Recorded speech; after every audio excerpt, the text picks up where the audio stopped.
मुंबईत पावसाळापूर्व नालेसफाईला 1 मार्चपासून सुरुवात केली जाते। यावर्षी मात्र 20 मार्च तारीख आली, मात्र अजूनही नालेसफाईला सुरुवात झाली नाही।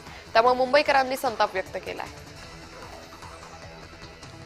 नाशिक भोंदूबाबा प्रकरण अत्यंत निंदनीय प्रकारे या सगळ्या प्रकरणी मुख्यमंत्र्यांनी ज्या पद्धतीने ऍक्शन घेतली त्यामुळे त्यांचं कौतुक केलं पाहिजे। ज्या पद्धतीने कारवाई व्हायला हवी त्याच पद्धतीने मुख्यमंत्र्यांनी कारवाई केली असं वक्तव्य प्रवीण तरडेंनी केलं।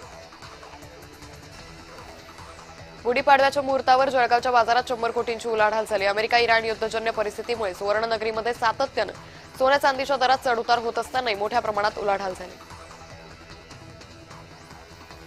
झोमॅटोवरून जेवण मागवणं आता महाग झालंय। प्लॅटफॉर्म शुल्क 19% वाढवले। प्रत्येक ऑर्डरवर आता 12 रुपये ऐवजी 14 रुपये 90 पैसे मोजावे लागणार आहेत।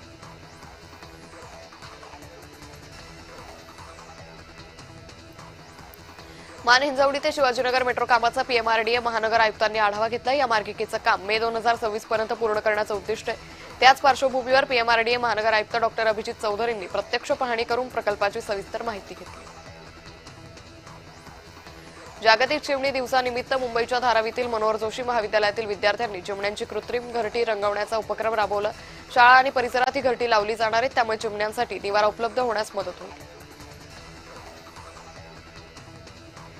छत्रपती संभाजीनगरमध्ये रिक्षांसाठी लागणाऱ्या एलपीजी गॅसचा तुटवडा निर्माण झालाय। शहरातील 12 पेट्रोल पंपांऐवजी 2 पंपांवरच गॅस उपलब्ध आहे। गॅस भरण्यासाठी रिक्षा चालकांच्या लांबच लांब रांगा पेट्रोल पंपाबाहेर लागल्या।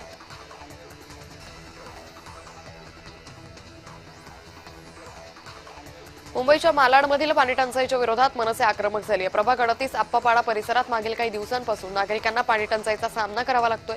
या समस्येकडे लक्ष वेधण्यासाठी मनसेनं मालाड पश्चिम विभाग कार्यालयावर धडक मोर्चा काढला।